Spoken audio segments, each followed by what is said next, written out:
একদম কাঁটা ছাড়া কাতলা আর রুই মাছ যেমন খেতে হয় আমাদের ওখানে, ঠিক তেমন লাগছে। বাপরে, যেন যুদ্ধ চলছে।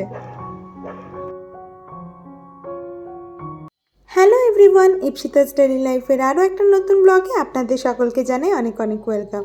কেমন আছেন সবাই? আশা করি সবাই খুব খুব ভালো আছেন, আমরাও খুব ভালো আছি। তো আজকের এই রোদ ঝলমলে পরিবেশটা দিয়েই আমার ব্লগ শুরু করছি। আর এই যে দেখছেন আমার বাগানে, মানে ছোট্ট ছাদ বাগান মতো যেটা করেছি, সেটা কি সুন্দর ফুল ফুটেছে। বাট এই গোলাপ গাছটা দেখে মনটা ভারী খারাপ, কারণ গোলাপ গাছটায় দেখছি একটু পোকা লেগে গেছে, তো সেজন্য কীটনাশক দিয়েছি। তো চলুন আজকের এবার ব্লগের আসল টপিকে আসি। আজকে আমি আপনাদের সাথে শেয়ার করব ইউরোপে কেমন কি মাছ পাওয়া যায়, আর সে মাছের দামগুলো এবার কেমন, সবচেয়ে দামি মাছ কোনটা, আমরা কোন কোন মাছগুলো খাই, কোন মাছটা খেতে সবচেয়ে বেশি ভালো লাগে। তো এই ব্লগে আমি আপনাদের সাথে সমস্ত কিছুই শেয়ার করব, তো ব্লগের সাথে অবশ্যই থাকুন। আর ব্লগে যাওয়ার আগে আমার চ্যানেলের ভিডিও ভালো লাগলে আমার চ্যানেলটাকে সাবস্ক্রাইব করে দেওয়ার অনুরোধ রইল। আপনাদের একটা নতুন মাছের সাথে পরিচয় করাই। এই যে মাছটা দেখছেন, এই মাছটার নাম ব্রাঞ্জিনো বা ব্রঞ্জিনো হতে পারে, এখানকার প্রোনাউন্সিয়েশন কি আমি তো জানি না। এই মাছটা আমরা আজকে প্রথম খাবো। তো আপনাদের সাথে তো শেয়ার করেইছিলাম যে আমরা এখানে স্যামন মাছটাই বেশিরভাগ সময় খাই, কারণ ওটা খেতে বেশ টেস্টফুলও লাগে। কিন্তু জানেন ওই মাছটা ভীষণ কস্টলি, প্রায় অনেকটাই কস্ট পড়ে যায়। এখানে তো মাঝে মাঝে কেজিতে এখানে 2500-2600 আমাদের ইন্ডিয়ার টাকায় পড়েই যায়। আর সেই জন্যই আমরা ভাবলাম আজকে যে এই মাছটাও ট্রাই করা যাক কেমন খেতে। আর এই মাছটা কিন্তু তুলনামূলক মানে স্যামন মাছের থেকে অনেকটাই কম দাম, 350 গ্রাম মতো ওজন মাছটার। আর দাম নিয়েছে এখানে ওই 3.16 ইউরো মতো, তার মানে আমাদের ওখানকার টাকায় ধরুন ওই 300 টাকা মতো দাম নিয়েছে। আর 1 কেজিতে এই মাছটা ওই 900 টাকার কাছাকাছি পড়ে যায়। তো এই মাছটা কাটা নিয়েও জানেন বিশাল যুদ্ধ চলেছে। সুমন্ত বেচারা এই মাছ কাটতে গিয়ে হাতটাও কেটে ফেলেছে। আর এই মাছটা খুঁজে পাওয়ার বা খোঁজার উদ্দেশ্যই আমাদের ছিল যে একটু কোনো মিষ্টি জলের মাছের মতো যেমন খেতে লাগে না, অমনি কোনো মাছ আমাদের ট্রাই করার ইচ্ছা ছিল। কারণ এখানে স্যামন মাছটা তো সামুদ্রিক মাছ, আর মাঝে মাঝে ওটা খেতে খেতে একঘেয়েমিও লেগে যায়, নাকে একটা আষ্টানি গন্ধও আসে। তো স্যামন মাছের একঘেয়েমি কাটাতেই আমাদের এই মাছটা বেসিক্যালি ডিসকভার করা। তো দেখা যাক এই মাছটা কেমন খেতে হয়। অনেক আশা করে মাছটা আনা হয়েছে জানেন। আর আমরা এই প্রথম ইতালিতে এসে স্যামন ছাড়া অন্য কোনো মাছ খাবো, তো আমরা তো বেশ এক্সাইটেড আছি। তো এই মাছটার যেমন দাম কম, এর সাথে কিন্তু এরকমই একটা ওরাটা বলেও মাছ আছে। সুমন বলছিল নাকি এরকমই সিমিলারই খেতে হয়, ও যেটুকু শুনেছে। তো সেই মাছটারও এর কাছাকাছি দাম আছে। কিন্তু এখানে কিন্তু স্যামন মাছটা বেশ এক্সপেন্সিভ।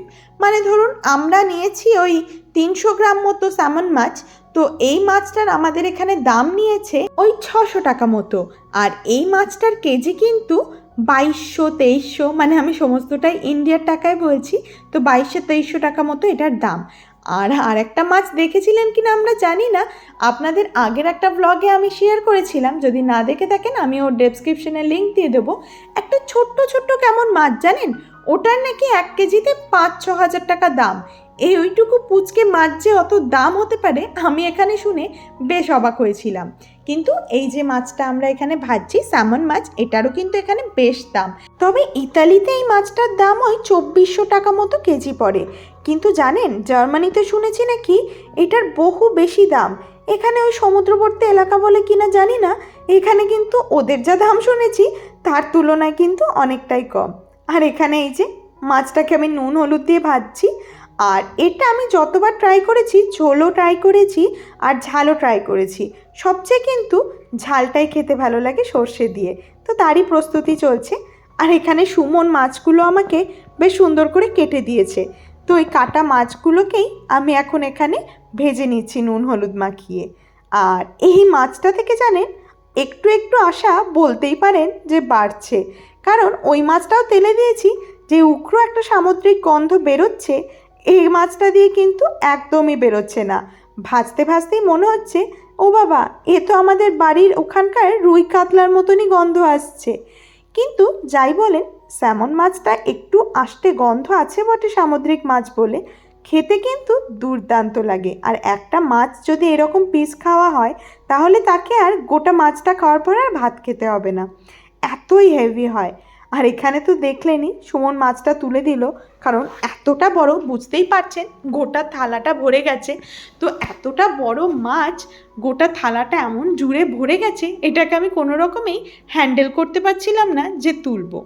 আর এই যে এখানে আমি বেগুনটা ভেজে নিচ্ছি। প্রথমে দেখতে পেলেন আমি একটু ভয় পেয়ে গেছিলাম, কারণ বেগুনের সাথে সাথে হাত থেকে অনেকটা জল পড়ে গেছিলো কড়াইয়ে। তো ওখানে তো বেগুনটা ভেজে নিলাম। আর এখানে এই যে সর্ষে সানরাইজ মশলা, এটা এখানে কিন্তু বাংলাদেশি সবগুলোতে পাওয়াই যায়। হ্যাঁ, এটাও বেশ চটজলদিও লাগে বলুন, সর্ষে বাটার ঝামেলা নেই, একটু গুলে নিলাম, ব্যাস সর্ষে বাটা একদম রেডি রান্নার জন্য। তো এখানে আর কি মাছের ঝোল যেমন রান্না করে, একটু কালো জিরে ফোড়ন দিয়েছি, তার সাথে শুকনো লঙ্কা, কাঁচা লঙ্কাটা একদম শেষ হয়ে গেছে, নাহলে এই ঝালে যদি একটু কাঁচা লঙ্কা আর ধনে পাতা পড়ে এত দুর্দান্ত লাগে। তো টমেটোটা দিয়ে এবার একটু নুন হলুদ দিয়ে ভেজে নেব। আর যেটা আপনাদের সাথে বলছিলাম এখানকার মাছের দাম কেমন আর কি কি মাছ পাওয়া যায়, এখানে কিন্তু বাংলাদেশি যে শপগুলো আছে সে সমস্ত জায়গায় গেলে আপনি এখানে কাতলা, রুই আর ইলিশ মাছও পাবেন। সেগুলো যখন কিনতে যাব আপনাদের সাথে আমি অবশ্যই শেয়ার করব।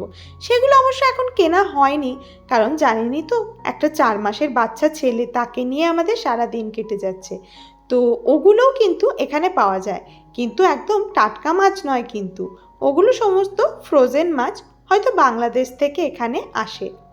আর এখানে যে মাছগুলো পাওয়া যায় তার মধ্যে এই যে স্যামন, ওরাটা, তারপরে এই যেটা নিয়েছি ব্রাঞ্জিনো, এই ধরনের বেশ কিছু মাছ এখানে পাওয়া যায়। আর এই মাছগুলো খেতে কিন্তু আমার কিন্তু বেশ সাহস হচ্ছে আস্তে আস্তে, জানেন, কারণ এই যে মাছটা নিয়েছিলাম ভয় পাচ্ছিলাম, কিন্তু মাছ ভাজা থেকেই আমি একটু টেস্ট করে নিলাম, একদম আমাদের ওখানকার মাছের মতো খেতে লাগলো। তো আমি মিস করছিলাম যে একটু আলু দিয়ে ঝোল করে নিলেও হতো। কতদিন বাড়িতে মায়ের হাতের আলু দিয়ে মাছের ঝোল খাই না, ওফ, ভাবলেই যেন মনটা খারাপ হয়ে যাচ্ছে। তো আর কি, আমাদের এই দুধের স্বাদ ঘোলেই মেটাতে হচ্ছে।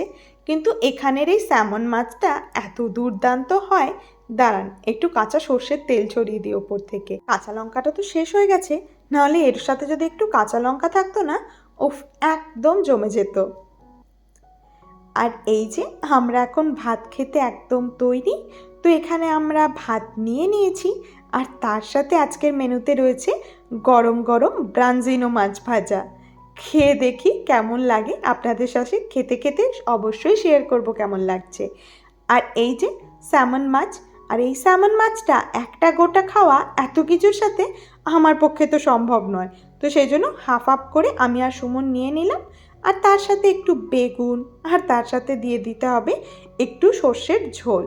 ব্যাস, আর কি চাই, আমাদের লাঞ্চ একদম কমপ্লিট হয়ে যাবে এতেই। তো চলুন এখন আমরা লাঞ্চটা সেরে নিই। আপনাদের ব্লগটা কেমন লাগলো আমাকে অবশ্যই জানিয়েন। ভালো লাগলে আমার চ্যানেলটাকে সাবস্ক্রাইব করে দিয়ে ভিডিওটাকে লাইক করে দিন। তো চলুন এখন মাছটা খাওয়া যাক, আর আপনাদের সাথে শেয়ার করি এই ব্রাঞ্জিনো মাছ আমার কাছে ঠিক কতটা ভালো লাগলো। একদম কাঁটা ছাড়া কাতলা আর রুই মাছ যেমন খেতে হয় আমাদের ওখানে, ঠিক তেমন লাগছে, একদম সেম।